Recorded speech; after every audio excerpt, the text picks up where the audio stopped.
말씀은 신약성경 히브리서 13장 7절 8절 말씀입니다.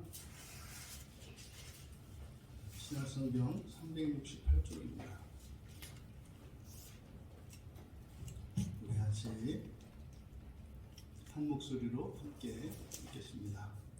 하나님의 말씀을 너에게 이루어주고 너희를 인도하던 자들을 생각하며 그들의 행실의 결말을 주의하여 보고 그들의 믿음을 본받아라. 예수 그리스도는 어제나 오늘이나 영원토록 동일하시니라. 아멘. 은혜를 가진 이들에게 주는 당부라고 하는 말씀으로 은혜를 나누고자 합니다. 히브리서의 이제 결론 부분에 우리가 와 있는데, 결국 이 히브리서 기자가 우리에게 말씀하는 것, 실천적으로 우리에게 당부하시는 내용은 사실 은혜를 가지고 있으라는 거죠. 언제나 은혜를 소유하고 있어야 한다. 우리가 이 세상에 태어나서 우리의 인생 자체가 하나님께서 예수 그리스도를 통하여 주신 우리의 구원으로 그 하나님 나라를 향하여 이제 한 걸음 한 걸음 더욱 다가가는, 또 그래서 그 하나님 나라를 더욱 받는 그것이 우리의 인생인데, 그 길을 가기 위해서는 인간의 힘이나 공로로, 그 어떠한 자원으로 감당할 수 없다. 오직 하나님의 은혜로만 그 나라를 향하여 갈 수 있다. 그 나라를 계속 받을 수 있다. 이렇게 말씀을 한 거죠. 그래서 그 은혜가 우리에게 과연 있는지 없는지, 그래서 내가 지금 이대로 생활을 해도 되는지, 그리고 내가 잘 살고 있는지, 그것을 이제 알 수 있도록 구체적인 그 기준을 우리에게 제시해 주고, 그리고 이제 그 은혜를 가지고 있는 그들에게 주신 당부의 말씀인데, 당부의 말씀이라고 한 이유가 이제 명령문으로 되어 있기 때문입니다. 그래서 7절은 두 개의 명령으로 되어 있어요. 7절은 그래서 생각하라.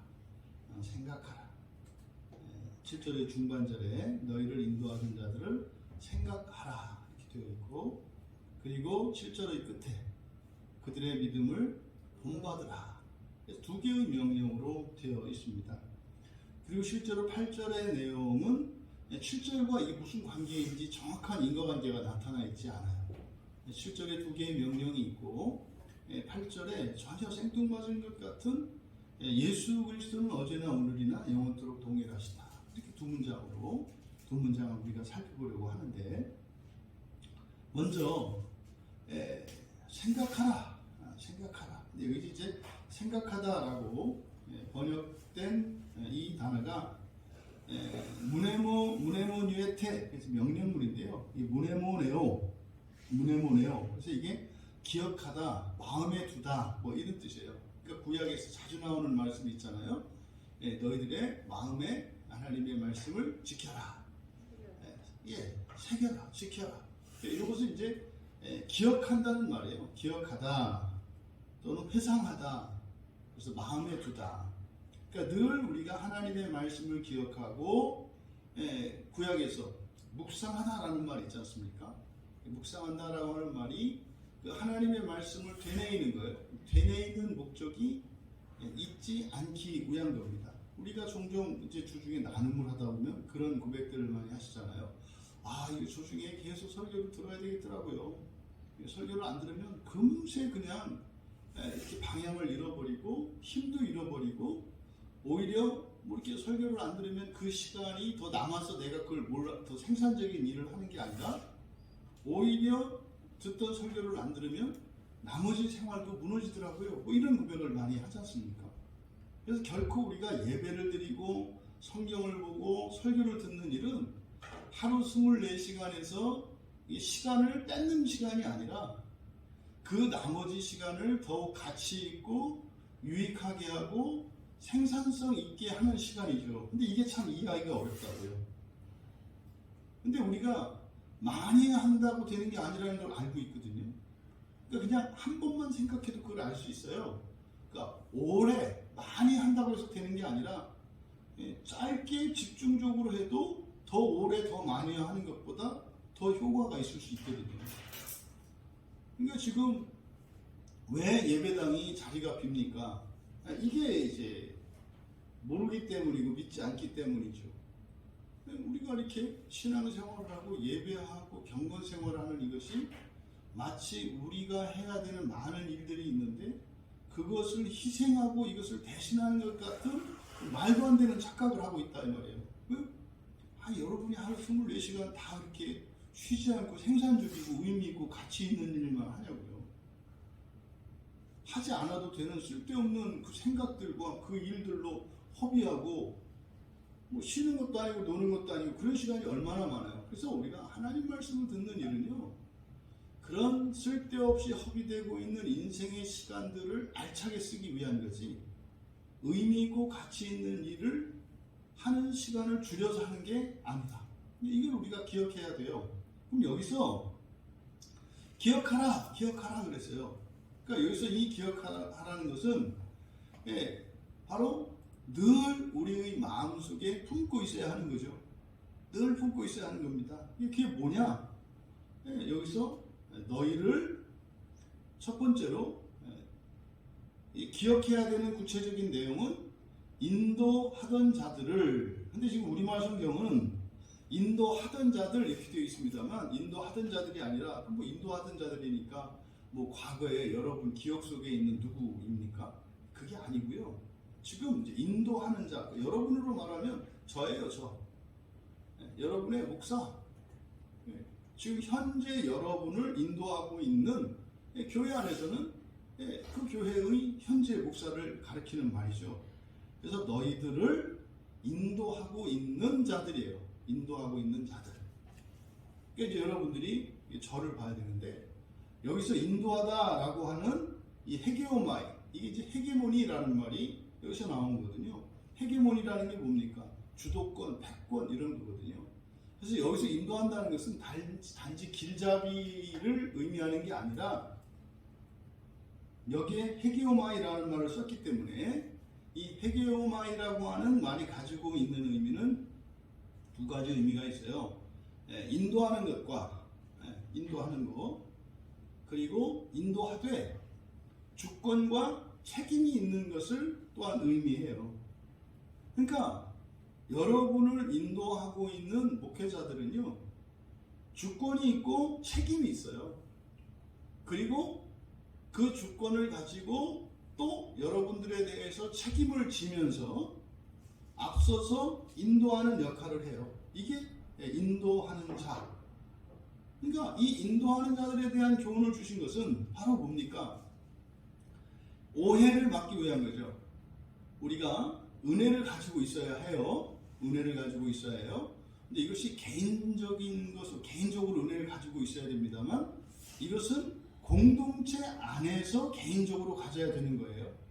그리고요, 이거는 인도를 받으면서 은혜를 가져야 하는 것임을 가르쳐 주는 거예요. 그러면 여기서 명령문으로 되어 있으니까 이것을 당부의 말씀으로 볼 수도 있습니다만 또 하나의 측면에서 우리가 그 하나님 나라를 계속해서 받을 수 있는 그 은혜의 한 가지가 또 뭐예요? 인도자가 있는 거예요.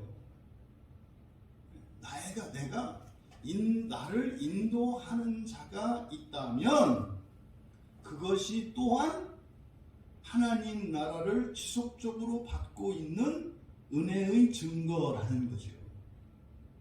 저도 뭐 이렇게 목양을 받으면서 살아왔고, 뭐 지금도 마찬가지로 목양을 받죠. 뭐 이 세상에서 목양을 받지 않는 사람은 아무도 없어요.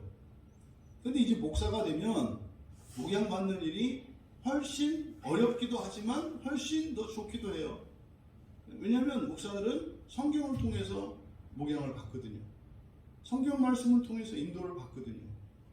그러니까 제가 이제 뭐 이렇게 집사일 때는 목사님의 말씀을 통해서 인도를 받고 아니면 뭐 이런 책을 읽어서 이렇게 인도를 받습니다만 목회자가 된 순간부터는 절대적으로 성경에 의해서 인도받아야 하고 목양받아야 한다는 것을 깊이 깨닫습니다.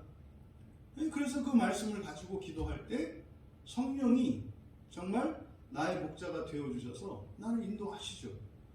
성령께 인도함을 받는 것은 모두에게 같아요. 근데 수단적으로 성도들은 교회의 목자인 목사를 통해서, 목자라는 말이 목사 아닙니까? 그 교회의 목사를 통해서 목양을 받으며 인도를 받고, 성도들의 목자 역할을 하는 목사들은 성경을 통해서 직접적으로 인도를 받으면서 살아가야 하는 거죠. 그러면 목사된 저에게 성경 말씀을 통해 인도를 받고 있다면, 또 성도된 여러분들에게 현재 내가 인도를 받고 있는, 현재 여러분들이 몸담고 있는 이 교회의 목사를 통해서 인도를 받고 있다면 그것이 은혜의 증거예요. 그럼 반대로 인도를 받지 못하고 있다면 그 은혜가 없다는 증거예요. 그럼 이것을 보았을 때요, 많지 않아요. 놀라울 정도로 많지 않아요. 이렇게 인도하는 자, 다시 말해서 나를 목양해 주는 목사를 가진 교인들이 굉장히 희소합니다. 놀라울 정도로 희소해요. 그러니까 한 교회 안에 수십 년 같이 몸담고 신앙생활을 했는데도 불구하고 성경에 대한 가르침과 심지어는 가장 기본적인 구원에 대한 이해조차 달라요. 그러니까 그런 이야기들은 오히려 회피하게 돼 있어요. 일치하는 건 뭐예요? 그죠? 어디 뭐가 맛있더라, 이런 건 일치해요. 진짜 집사님 얘기 때 진짜 맛있더라. 그래, 나도 가봐야지. 또 갔다 온 사람이 일치된 얘기를 하죠. 진짜 맛있더라. 맨 이상한 데에서만 일치를 이루고, 정말로 우리가 일치되어야 하는 이 구원의 진리에 대해서는 오히려 말하기를 꺼려하는 이런 일들이. 그래서 우리가 그 나라를 향해서 갈 수 있는 그 은혜를 가지고 있는 또 하나의 증거가 되기도 한다. 뭐 하는 것이? 인도를 받고 있는 것이. 여러분 평생 그렇게 인도받을 수 있기를 바랍니다. 이어서 그 인도하는 자들에 대해서 이야기를 하는데, 우리말 성경에는 앞에 설명이 되어 있잖아요. 하나님의 말씀을 너희에게 일러주고. 일러주고가 이게 이제 과거예요. 과거.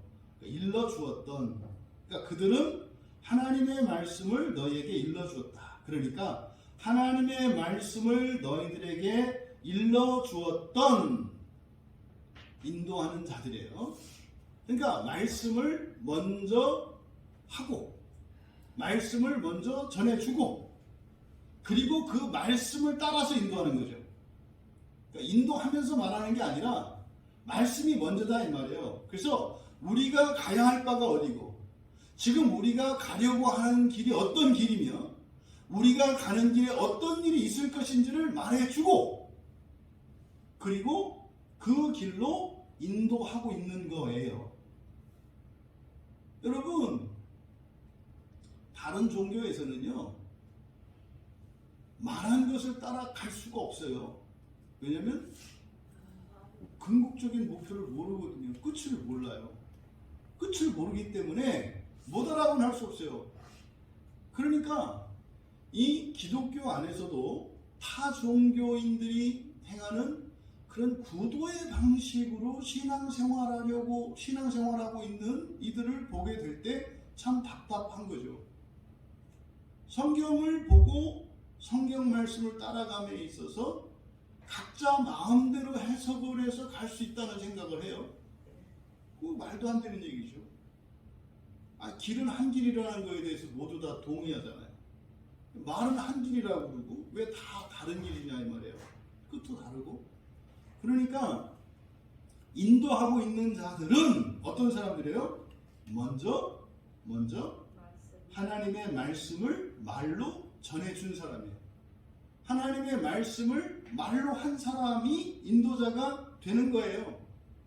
그러면 지금 우리말 성경에는 그냥 하나님의 말씀 이렇게 되어 있습니다만 그라고 하는 정관사는 성경에서 굉장히 중요해요. 우리가 로마서 할 때도 하나님과 그 하나님은 다르고요. 말과 그 말씀은 달라요. 그라고 하는 말이 붙었을 때 이 정관사라는 특별한 의미가 있거든요. 특히 이 말씀, 이 로고스 앞에 정관사가 붙으면 그 말씀 이렇게 할 때는 사실은 그 말씀은 곧 예수 그리스도를 나타내고요. 예수 그리스도의 말씀을 의미하고요. 하나님의 구원의 말씀을 의미하고요. 그것은 최종적인 구원을 의미하는 거예요. 그럼 여기서도 그러니까 그 하나님의 그 말씀이에요. 그 하나님의 그 말씀. 그러니까 이거는 뭐 넓게 적용하면 성경이라고 할 수 있어요. 그 하나님의 그 말씀은 성경밖에 없어요. 성경 이외에 다른 것은 들어올 여지를 주지 않는 거예요. 그래서 그 하나님의 그 말씀, 한 분 하나님이신 그분의 그 말씀은 이거예요. 그러니까 그 하나님의 그 말씀이 성경이죠, 성경. 그러니까 그 말씀을 너희에게 말로 했다. 여기서 너에게 일러주고 이렇게 되어 있는데 일러주다라고 하는 이 말이 말로 한다는 것을 의미해요. 그래서 이거는 말로 가르쳐 주는 거예요. 말로 한다는 게 뭡니까? 소리를 듣고 이렇게 아는 거예요. 이렇게 눈빛을 보고 알고 이렇게 알아서 배우는 게 아니라 이것은 말로 가르쳐 줘야 돼요. 말로. 그래서 말로써 소리죠. 소리를 내어서 그 사람의 소리는 이제 언어라고 하는 기호를 통해서 의미를 나타내요. 그래서 말로 말하여진 그 말씀이에요. 그러면 여러분 보세요. 성경은 여러분들이 보실 수 있어요. 그러면 말로 한 그 하나님의 그 말씀은 뭐예요? 설교예요, 설교. 그러니까 이거를 여러분들이 그냥 직접 듣겠다고 꿈이나 꾸려고 그랬었고 자꾸 생각이 나죠. 여러분 생각해서 이렇게 하면 뭐 한다 했어요? 병원 가야 된다고 그랬죠. 아무도 없는데 혼자 생각하는데 말이 들리면 여러분 병원 가셔야 돼요. 지금 심각하게 지금 피로가 누적되어 있거나 이거 뭐 달팽이관이나 뭐 여기 이상이 있거나 심하면 이제 뇌에 지금 심각한 질환이 생겼거나 아니면 영적으로 잡혀 있는 거거든요. 그러니까 여기서 지금 말로 한 그 하나님의 그 말씀이라고 하는 것은 성경을 사람의 말로 전하는 설교예요.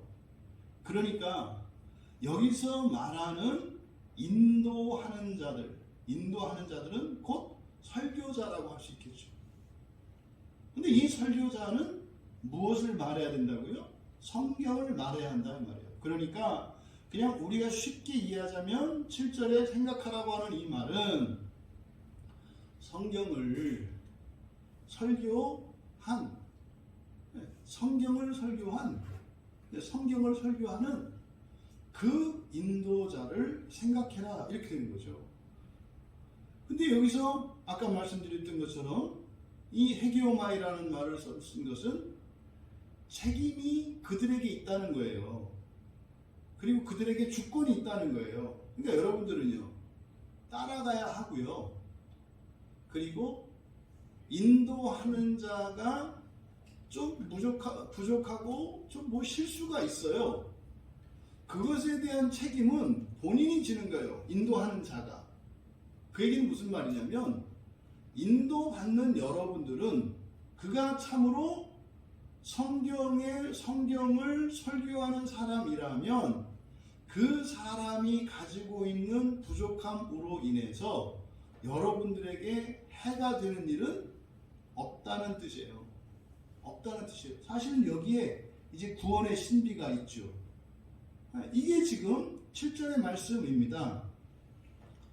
그러면은요, 인도하는 자 입장에서는 사실 이 책임이 있기 때문에 굉장히 두렵다고요. 굉장히 두렵고 떨리는 마음이 있어요. 늘 부담이 있죠. 그러니까 성경을 통해서 자꾸 확인하지 않을 수가 없는 거예요. 그런데 또 한편으로는 이 주권을 가지고 있다고 하는 이것이 성도들로 하여금 불안감을 가질 수가 있잖아요. 왜냐면 뭐 잘못 가르치면 어떡해요. 내가 망하잖아요. 근데 여기서 그 조건은 뭐다? 성경이에요, 성경. 성경 말씀을 가지고 전한다면 따라갈 때 그에게 책임이 있어. 무슨 말입니까? 그 설교자, 그 인도자는 누구예요? 하나님이 세운 분 아니에요. 하나님께서 그의 실수로 인한 어떤 이 하자 보증이 다 돼 있어요. 무한대 보증, 무한대 무기한 그 하자 보증이 다 되어 있어요. 정상적인 목사라면 이 이야기를 하는 거죠. 그를 뭐 해라? 생각해라. 그런데요, 뒤에 이제 생각하며 뒤에 있는 이 말, 그들의 행실의 결말을 주의하여 보면서 이렇게 돼요. 그러니까 또 하나 고려해야 될 게 있어요. 그들을 기억하고 마음에 떠올리면서 가야 되는데, 첫째로는 그 말씀, 그렇죠? 그 설교자가 이야기한 설교 속에 있는 그 성경의 말씀, 성경의 가르침, 이거를 생각해야 되고, 또 하나 생각해야 되는 것이 뭐냐면 그들의 행실의 결말을 주의하여 보면서 이렇게 되는 거예요. 그럼 여기서 그들의 행실의 결말이라고 하는 말, 이것은 두 가지 의미가 있을 수 있어요. 그 행실의 결말이라는 말이, 행실이라는 건 뭡니까? 이것은 겉으로 드러나는 말이나 행동, 그리고 그의 생활 방식, 이게 행실이죠. 그런데 그 행실의 결말이라고 되어 있어요. 결말 하니까 좀 어감이 좀 강한데요. 이 결말이라고 번역된 이 말은 결과라는 뜻이에요. 결과. 이게 뭡니까? 이렇게 그 건물에 가면은 뭐 EXIT 이렇게 해가지고 비상구 이렇게 써 있잖아요. 거기는 나가는 길이잖아요. 나가는 길. 그렇죠? 그래서 여기에 쓴 이 말이 에크바시스라는 말이 출구라는 뜻이고요. 출구, 나가는 문, 이런 출구라는 뜻이고요. 또 결과라는 뜻이에요. 여러분들이 집에서 요리를 하시잖아요. 요리를 하면 만들어서 밥상에 올려놓는 거, 이거를 말하는 거예요. 그래서 결말이라고 하는 의미가 조금 뉘앙스가 좀 강하게 번역되어 있어요. 왜냐하면 지금 이 본문을 인도하는 자들을 보고 잘 봐라라고 하는 의도를 가지고 번역을 했기 때문에 한쪽만 강화시키다 보니까 결말이라고 한 거예요. 그러니까 이것은 결과입니다. 결과. 행실의 결과. 그러니까 이 행실의 결과라고 하는 이 말이 두 가지 의미가 있어요. 첫째로는 하나님의 말씀인 하나님의 그 말씀인 성경을 가지고 설교를 했잖아요. 말로 했잖아요. 그리고 나서 본인도 이제 저도 설교를 하잖아요. 이렇게 설교를 하고 난 뒤에 그 행실에 나타난 변화를 말하는 거예요. 그러니까 그 말씀을 알기 이전과 그 말씀을 하고 난 뒤에, 다시 말해 설교하고 난 뒤에 그에게서 변화되어진 그 행실의 변화, 이것을 행실의 결과라고 할 수 있고, 또 하나 이 소유격이 어려운 것이 설교자 자신에게 나타난 변화로서의 결과뿐만 아니라 또 다른 의미가 있는데, 그 설교를 통해서 나타난 청중들의 변화라고 하는 두 가지 의미가 다 있어요. 그러니까 그런 거죠. 지금 여기서 그들을 기억하라 그랬는데, 인도자들을 기억하라 그랬는데, 고려해야 될 것이 뭐다? 그들이 전한 말씀이죠. 설교예요, 설교. 그리고 그들 자신에게서, 설교자 자신에게서 나타난 변화, 그 결과죠. 그리고 그 설교를 들은 교인들에게서 나타난 결과로서의 변화, 이것을 주의하여 보고, 여기서 주의하여 본다라고 하는 말은요, 그것을 찾아내기 위해서 보는 거예요. 심판하기 위해서 보는 게 아니라 찾아내기 위해서, 그 보물찾기 할 때처럼 찾는 것을 여기서 주의 깊게 보다 그랬어요.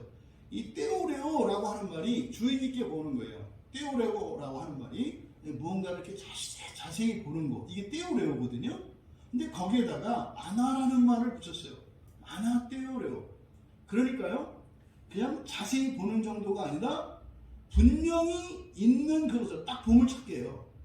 그러니까 보물찾기 하려면 잘 봐야 되잖아요.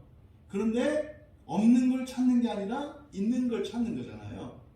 그러니까 변화된 것을 찾아내라는 거예요. 그럼 이게 지금 적용을 잘못하면 어떻게 되냐면 진짜냐 가짜냐 이렇게 갈 수 있다 이 말이에요. 근데 지금 우리말 성경에서는 행실의 결말을 주의하여 보고, 이러니까 뭐예요? 진짜인지 아닌지 이런 쪽으로 치우쳐 있다 이 말이에요.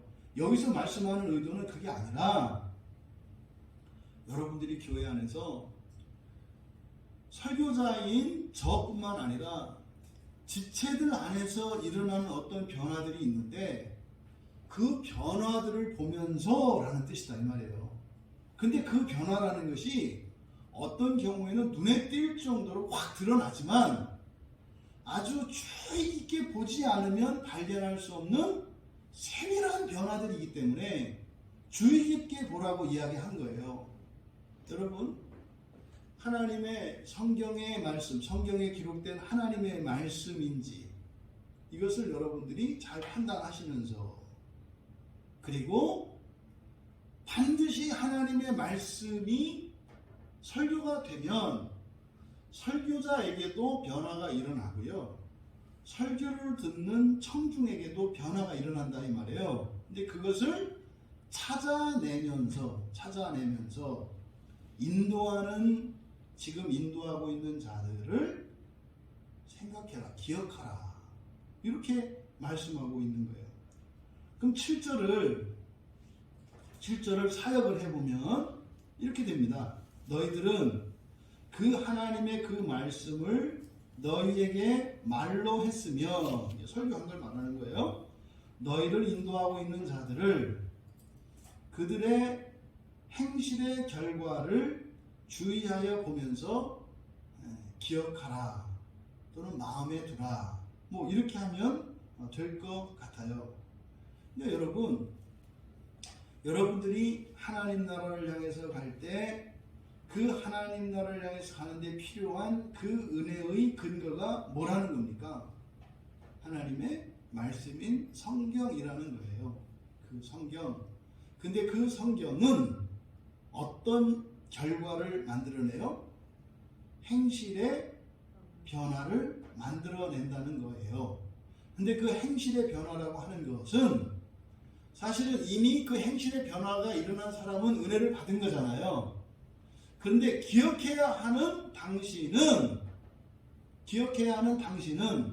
당신에게도 어떤 변화가 일어났을 수 있어요. 그럼 다른 사람들은 당신에게 일어난 그 변화를 찾아가면서, 또 반대로 당신은 다른 지체들이나 목회자에게서 일어난 그 변화를 찾아가면서 인도하는 자를 마음에 두라는 거예요.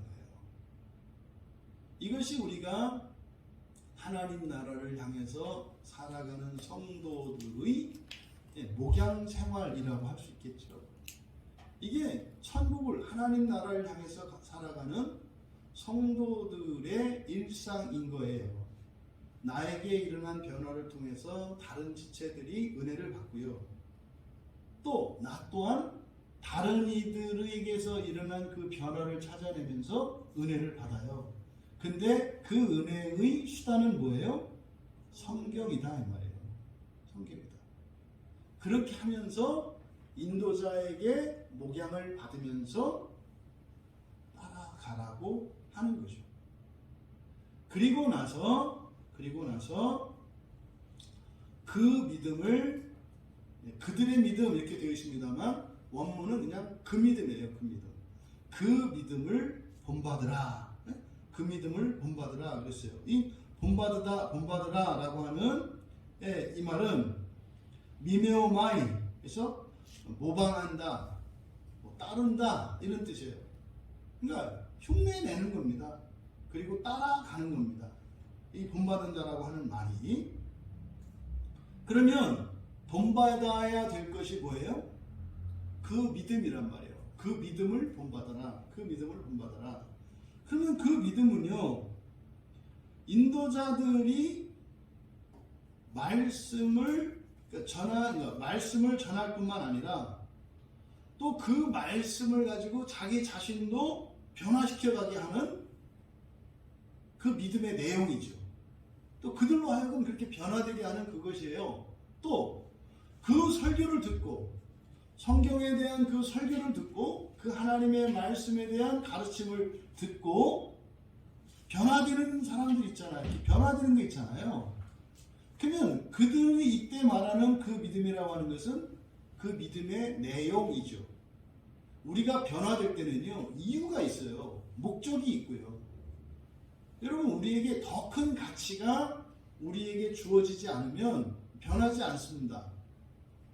그러니까 우리가 하던 일상을 바꾸려면 지금보다 더 좋은 것이 나에게 보상으로 약속될 때, 그리고 그 실현 가능하다고 믿어질 때, 그러니까 가치가 더 커야 하고, 뭐 할 만큼? 내가 변할 만큼 가치가 커야 되고, 또 내가 변해도 될 만큼 확실한 것이어야 해요. 그러니까 여기서 그 믿음을 본받으라고 했을 때 그 믿음이라고 하는 것은 바로 내가 달라져야 되겠다고 하는 더 큰 유익, 이게 믿음의 내용이죠. 그리고 그것을 나도 얻을 수 있다고 하는 그 확실성, 그것을 여기서 그 믿음을 본받아라, 이렇게 이야기했다 이 말이죠. 종종 사람들이 그러잖아요. 이렇게 뭐 엉망진창으로 살았던 사람이 좀 새롭게 돼가지고, 아, 제가 말입니다, 옛날에는 이랬는데 지금 이렇게 됐어요. 그랬을 때 듣는 사람들이 그 있잖아요. 자기도 이렇게 변화하고 싶었는데 주저하고 있었고, 또 망설이고 있었고, 이렇게 미루고 있었던 일들이 그때 동기부여를 받잖아요. 뭐야, 저런 사람도 저렇게 했는데 나도 할 수 있겠네? 이런 거잖아요. 그러니까 그런 생각을 가지게 되는 건 뭐예요? 그 사람이 한 말 때문에 그래요. 그러니까 그 사람이 말한 내용, 그 내용 때문에 하는 거죠. 그럼 여기서 그 인도자들의 그 믿음, 이건 뭐겠느냐 이 말이에요. 그럼 여러분, 제가 뭘 믿는지 여러분 아시잖아요. 저는 부활을 믿고요. 그리고 부활에 생명의 부활이 있고 심판의 부활이 있다는 걸 믿고요. 실제로 그 생명의 부활에 참여하게 되면 이 1000년의 기간 동안, 1000년의 기간은 물리적으로 이렇게 시간의 1000년을 의미하기도 합니다만, 온 우주가 재창조되는데 충분한 시간을 의미한다고 그랬어요. 그게 뭐 만년이 될 수도 있고 그걸 알 수 없어요. 하지만 우주 전체가 완전한 창조 세계로 이렇게 재창조되는데 소요되는 충분한 시간이에요. 그거를 내가 직접 할 수 있다고 저는 믿는다 이 말이에요. 여러분도 그걸 믿으시잖아요. 그 믿음을 본받아라, 따르라 이 말이에요. 그러니까 너희들도 그 믿는 바를, 너희를 인도하는 자의 그 믿음을 따르라는 거예요. 그래서 인도자가 중요하잖아요. 인도자가 무엇을 믿느냐에 따라서 인도받는 자들은 그리로 가게 될 거거든요. 제가 단언컨대요, 우리나라에서 아주 거창하고, 이게 최고 거창할 거예요. 제가 믿는 게 최고 거창할 거고요. 더 좋은 거 없어요, 사실은. 근데 그게 성경에 있는 말씀이잖아요. 근데 안 믿거든요. 그러니까 본받지 않거든요. 여러분, 사도 요한이 요한 3서 11절에서 그렇게 얘기를 해요. 사랑하는 자여, 악한 것을 본받지 말고 선한 것을 본받아라. 선을 행하는 자는 하나님께 속하고 악을 행하는 자는 하나님을 배우지 못했다. 이게 같은 의미의 말씀이에요. 그러니까 본받아야 할 것이 선한 것을 본받으라고 그랬거든요. 선한 것을 본받아라. 악한 것을 본받지 말고 선한 것을 본받아. 이랬을 때 사람들이 선한 것을 본받고 악한 것을 본받지 마. 그럼 뭐겠어요? 뭐 이렇게 욕심 부리고 도둑질하고 이러지 말고 친절을 베풀고 성실하고 근면하고 뭐 이렇게 이제 도덕적으로 생각할 거죠. 성경은 그런 얘기가 아니다. 그런 얘기가 아니다. 선한 것은 선한 분은 누구세요? 하나님이세요. 하나님. 선하다라고 하는 것은 사실은 하나님의 성품을 나타내는 거거든요. 그래서 요한사도께서 요한삼서 11절 하반절에서 그렇게 얘기하는 거예요. 선을 행한 자는 하나님께 속했고 악을 행한 자는 하나님을 배우지 못했다. 이게 무슨 말이냐면 선을 행한 자는 하나님께 속했다? 이게 아니라 하나님을 봤다 이 말이에요. 하나님을 봤다. 하나님은 선한 분이시잖아요. 그러니까 하나님을 본 사람은요. 왜? 하나님을 담기 위해서 산다 이 말이에요. 왜 그것만큼 좋은 게 없으니까. 근데 악을 행해. 악을 행한다는 것은 뭐예요? 하나님을 닮으려 하지 않는 거예요. 여기서 악을 행한다는 것은. 하나님을 닮으려 하지 않는 게 악이에요. 그거는요, 세상에 뭐 이렇게 어떤 뭐 위대한 일을 하고 뭐 아무리 신앙생활 경건 생활에 있어서 뭐 사람들에게 타의 추종을 불허하고 하는 뭐 엄청난 목회적인 선교적인 이런 열매를 만들었다 하더라도 하나님을 닮는 그 목표를 향하지 않으면 다 악한 거예요.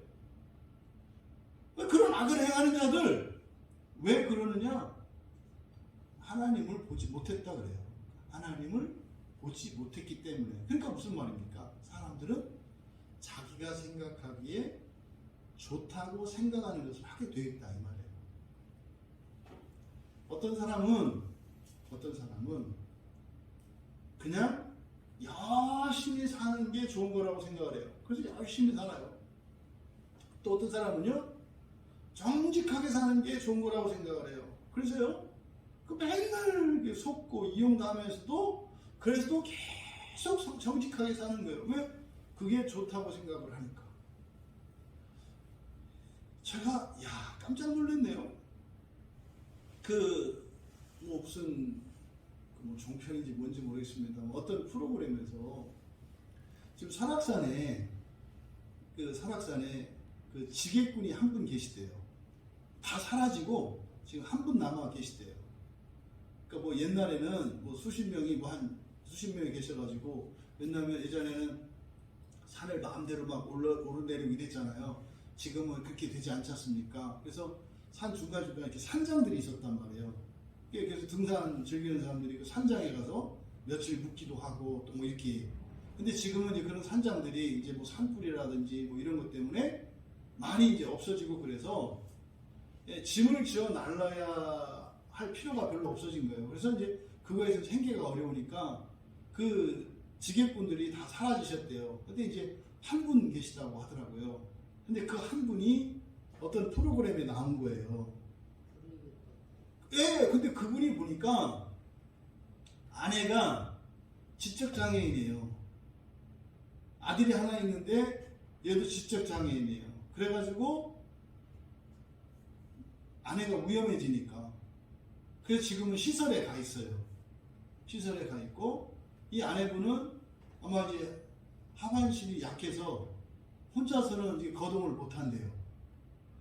근데 이분이 어렸을 적에 굉장히 지금 뭐 65세인가 이제 올해 건지 어제 건지 모르겠어요. 60대 이제 하여튼 중후반이신데 그분이 굉장히 가난한 집안에서 태어난 거예요. 오죽하면 그 시합에 그 폐활량이 워낙 좋고 이러셔가지고 달리기 시합에 나갔는데 3일을 굶고 나갔대요. 그러니까 밥이 없어, 먹을 수가 없어서. 달리기를 정말 잘하는 분이고 마라톤을 꿈이었다는데 3일을 굶고 그 마라톤에 나갔으니 그 뛰겠냐고요. 그분 평생의 소원이 그거 하는 거래요. 근데 그 뭐 대천봉까지 어마어마한 짐을 어떤 경우 자기 체중에 막 2배가 되는 짐을 지게에다 지고 오르내려요.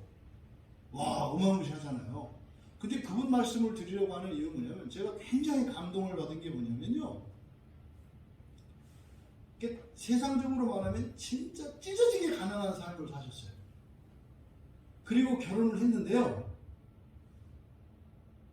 정상 이하인 아내를 만나서 결혼한 거예요. 근데 너무 보자마자 마음에 들었대요.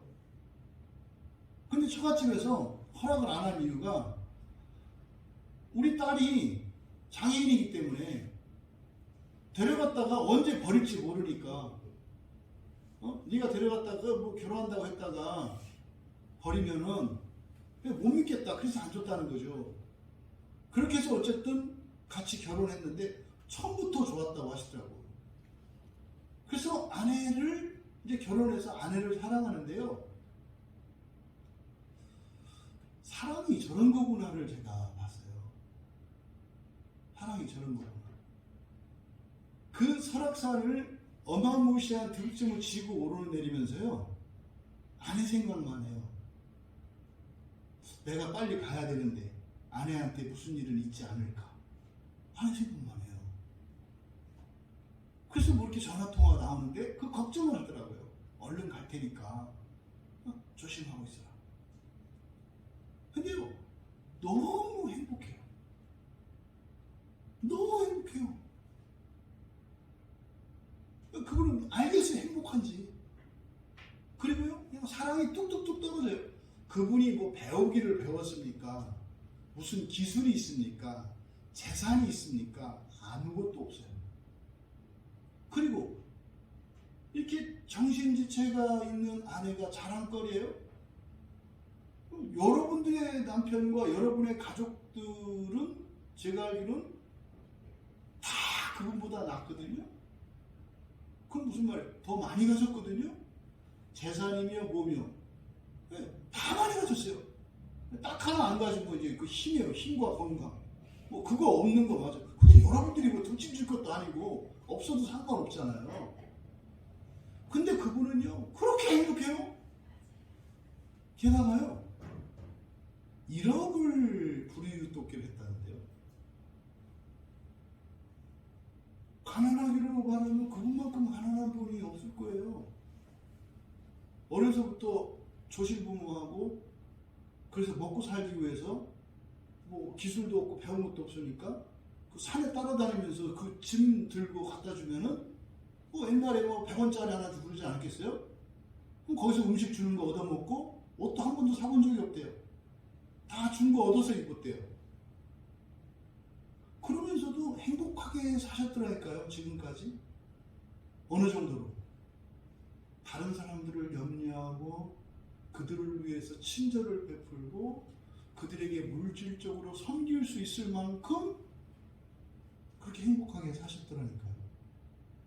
소원이 뭐냐고 하니까 아들하고 같이 사는 거예요. 근데 아들이 이 지적 장애 있는 애들은 나중에 이제 굉장히 거칠어지거든요. 그러니까 힘이 센 사람 말만 듣고 자기보다 힘 약한 사람은 무조건 괴롭힙니다. 그러니까 이제 엄마가 아내가 힘이 없으니까 그래서 이제 아마 뭐 얘기는 안 했겠습니다만 험한 일 많이 당했을 거예요. 거기 보냈을 때. 근데 그요 같이 살고 싶다는 거예요. 처음에 이렇게 자선을 하게 된 게 그 아이가 있는 자기 아들이 있는 그 시설에 갔는데 그래서 이제 말하자면 우리 아들 좀 잘 봐주세요 하는 마음으로 뭐 이렇게 빵 몇 개 넣었대요. 그랬더니 보니까 아이가 좀 나아졌더라는 거예요. 아, 내가 이렇게 하니까 이분들이 내 아들한테 좀 잘해주는구나. 놀라운 것은요. 아, 그러면 다른 시설들에도 내가 이거 넣어주면 그 안에 있는 아이들에게 시설을 잘해주겠구나. 이렇게 생각을 했다는 거예요. 굉장한 비약이죠. 그럼 더 줘야 되겠구나. 이게 아니라 아, 여기서 이러면 다른 곳에도 내가 만약에 빵이나 이런 걸 넣어주면 그 안에 있는 아이들에게도 잘해주겠네. 굉장히 자연스러운 생각인데 이게 잘 되지 않는 생각이에요. 그렇게 해서 이제 하게 된 게 평생 동안 독거노인들을 뭐 이렇게 섬겨서 여행도 보내드리고 평생을 섬겼더라고요. 그게 돌아가시고 지금 몇 분 안 남았대요. 여러분, 제가 참 환상이 많았어요. 정말 이렇게 반성이 되고, 아, 너무 넘치게 살고 있구나. 너무 넘치게 살고 있구나. 정말. 그리고 넘치는 것으로 내가 기뻐하고 만족하면 좋아. 그것도 아니에요. 기쁨도 없고, 감사도 없고, 만족도 없어. 근데 그냥 넘치기만 해. 그러니까 뭐요? 말하자면 그냥 돌아다니는데 돈 갖다 그냥 길에다 뿌리면서 사는 거예요. 왜 그러는지도 몰라. 그게 좋지도 않아. 그런데 맨날 하는 일이 그러고 사는 거죠. 여러분, 사람은요, 자기가 좋다고 여기는 것을 하면서 살게 되어 있는데 좋은 것의 수준이 다 달라요. 제가 그분은 좀 만나보고 싶었어요. 왜냐하면 예수님을 믿는지 안 믿는지 물어보고 싶었어요. 제 바람은 예수 믿는 분이시기를 제가 바라죠. 근데 인간적으로 가능성은 좀 희박할 것 같아요. 왜냐하면 주일날이 최고 바쁜 날일 테고, 그리고 등짐지는 일이라는 게 이게 언제 어떻게 일이 계속 있는 게 아니라 날이 맑아야 되는 거고, 그러니 교회 갈 시간은 어디 있겠으며 뭐 알 수 없죠. 뭐 나중에 또 이제 알게 돼. 그런 와중에 뭐 이어폰 꽂고 설교 듣고 했다 그러면 더 감동이 될 건데, 근데 이게 그렇게 될 가능성은 희박해 보여요. 질문, 그분이 예수를 믿는 분인지 안 믿는 분인지 몰라요. 하지만 이렇게 드러난 사실로는 그냥 자연을 보타여 그 일을 하면서 그냥 몸이 불편한 아내와 몸이 불편한 자식을 둔 한 남편이요 한 아버지로서 정말로 경제적으로 아주 힘든 생활을 하는데 참 행복하더라 이 말이에요. 그러면 그분이 추구하는, 그분은 최소한 자기의 선을 추구하는 삶을 살고 있는 거죠. 근데 그분이 추구하는 선이 우리 그리스도인들이 추구하는 선보다 더 위에 있다면 문제가 있다는 거죠. 그럼 여러분들에게 선은 무엇인가 이거예요. 그럼 여러분들이 금세 아실 수 있어요. 내가 좋다고 여기는 게 뭔가. 다 바라는 거거든요. 바라는 거, 그리고 원망하고 불평하는 거. 그거 합치면 여러분이 원하는 선이에요. 그런데 히브리서 기자는요, 그 믿음을 본받으라고 했는데 그 믿음이라고 하는 것은 사실은 최고선인 하나님 되는 거잖아요. 그것을 따라서 살라고 한 거예요. 요한 사도가 선을 따라가는 사람은 선을 보았기 때문에, 선을 알기 때문이라는 거예요. 그러면 그것을 알지 못하는 사람들은 그렇게 살 수 없다는 거죠. 그럼 여러분들은 지금 히브리서 기자가 그 믿음을 본받으라고 했을 때 이 믿음의 내용이 여러분들에게 다를 수 있다. 다를 수 있다. 근데 지금 히브리서 기자가 말씀하는 그 믿음은 하나님 나라의 믿음이요, 하나님 자녀되는 믿음인 거죠. 그것을 최고선으로 이야기를 하는 거다. 이것이 은혜를 가지고 하나님 나라 소망을 가지고 살아가는 사람들에게 주시는 당부의 말씀인 동시에, 만약에 여러분이 이렇게 살고 있다면 이것이 하나님의 은혜로구나 라고 하는 것을 인식할 수 있다. 만약에 그렇지 않다면 나는 선을 추구하고 있지도 않고, 이때 선이라고 하는 것은 목적으로서의 선을 말하는 거예요. 어떤 목적도 없이 살고 있다면, 목적도 없이 살고 있다는 것은요, 즉흥적인 삶이에요. 그냥 그때그때 되는 대로 살아가는, 이게 목적 없는 삶이죠. 선이 없는 삶을 살고 있다면 심각한 문제인 거고요. 그나마 여러분들이 어떤 목적을 향하여 목표를 가지고, 다시 말해 선을 추구하고 살고 있다면 그것이 과연 최고 선인가 아닌가를 여러분 스스로 점검해 보셔야 한다. 이어서 8절에서 갑작스럽게 예수 그리스도는 어제나 오늘이나 영원토록 동일하시니라. 그러니까 7절의 말씀과 이 8절의 말씀이 잘 연결이 안 돼요. 그런데 지금 8절은 또 예수 그리스도가 강조되어 있습니다. 예수 그리스도가 강조되어 있어요. 그러니까 바로 예수 그리스도 이런 거죠. 그러면 여기서 왜 갑작스럽게 히브리서 기자가 이 말씀을 하셨을까? 여기서 예수 그리스도는 동일하시다. 여러분 이게 평범한 얘기가 아니에요. 예수 그리스도가 동일하시다. 한결같다는 말이거든요. 이 세상에 한결같은 게 있을까요? 없을까요? 없어요. 이 세상에 한결같은 거는 없어요. 모든 게 변하는 거예요. 그러니까 여기서 지금 예수 그리스도는 동일하시다라고 하는 이 말은 그리스도의 신성을 나타내는 말이거든요. 동일하다라고 하는 말이. 근데 이게 만약에 사람으로서 동일하다 해서 이 동일성이라고 하는 것은요, 사람이 아유 세상 한결같이 똑같냐? 이건 결코 칭찬이 아니에요. 맨날 똑같네? 이거는 욕이에요, 욕. 흉보는 거예요. 똑같다라고 하는 말이. 그런데 여기서 한결같다라고 하는 이것은 사실은 이 동일하다라고 하는 이 말 앞에는 무엇이 전제되어 있어요? 완전성이에요, 완전성.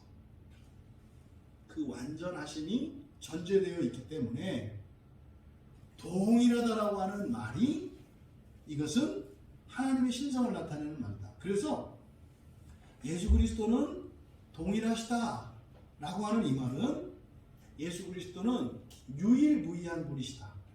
여기 딱 성경에 딱 한 번 나오는 표현이에요. 예수 그리스도 동일하시다. 그러면 이게 유일무이한 분이라는 거, 오직 한 분이시라는 거, 그리고요 완전한 분이시라는 거죠. 그리고 시간에 대해서 어제와 오늘 그리고 영원히 이렇게 돼요. 어제나 오늘이나 영원토록. 그러니까 어제 그리고 오늘 그리고 영원히예요. 영원히. 그러니까 이것은 어제 오늘 영원히는 모든 시간을 나타내는 거잖아요. 그러니까 여기서 어제 오늘 그리고 영원히는 영원성을 나타내요. 영원성.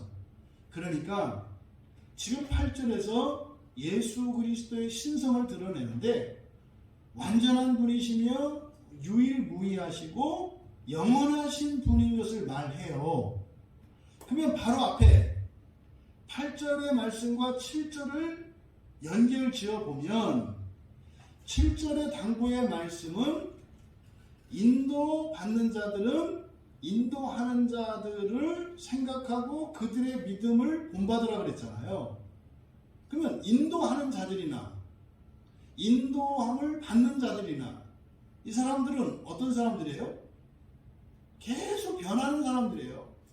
그리고요 완벽하게 불완전한 사람들이에요. 그리고요 영원한 게 아니라 필멸적 존재예요. 그러면 이 8절에서 예수 그리스도의 신성을 이야기한 것을 7절과 연관지어 보면 이런 거죠. 너희들이 하나님 나라의 소망을 가지고 그 은혜를 가지고 있으면서 그 소망을 위해 살아갈 텐데 결단코 완전한 인도자도 없을 것이며 또 완전한 인도받는 자들도 없을 것이다 라고 하는 뉘앙스가 깔려 있는 거죠. 그런데 동시에 그러니까 인도하는 자나 인도받는 자나 불완전할 것이고 변덕스러울 것이고 언젠가는 멸망할 것인데, 그죠? 모두의 목표는 변함없으신 예수 그리스도이심을 상기시켜주는 말이죠. 근데 7절과 8절도 어떤 인과관계로 해서 이 접속사로 연결시키지 않은 것은 7절의 일과 8절의 일은 어떤 인과성이 없어요. 전혀 다른 일이다 이 말이에요. 이것은 무엇을 강조하기 위한 거예요? 하나님의 절대 주권과 하나님의 은혜를 강조하기 위해서 7절과 8절에 어떠한 연결고리도 두지 않은 것처럼 보인다 이 말이에요.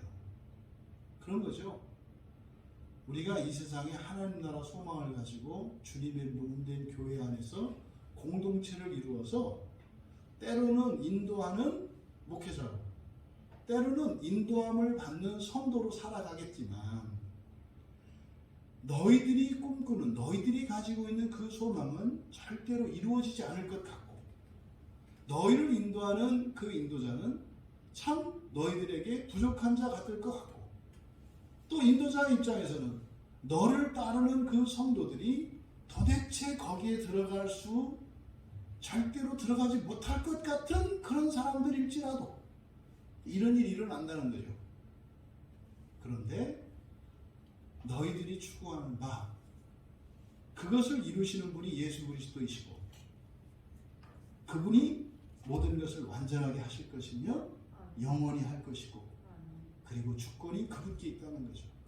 하지만 그러함에도 너희들 교회 안에는 때로는 주권과 책임을 가지고 인도하는 인도자가 있고, 거기에 복종하며 따라가야 하는 성도들이 있을지라도 그 자체로서 무엇이 이루어질 소망이 전혀 없어 보일지라도 바로 교회의 주인 되신, 우리의 구원의 주인 되신 예수 그리스도께서 그것을 온전히 이루실 것임을 설명하는 것처럼 보인다 이 말이에요. 저에게는. 그리고 나서 이 8절의 내용은 단순히 7절과만 연결되어 있는 게 아니라 뒤에 이어지는 9절 이하의 내용과도 연결되는 것으로 보여요.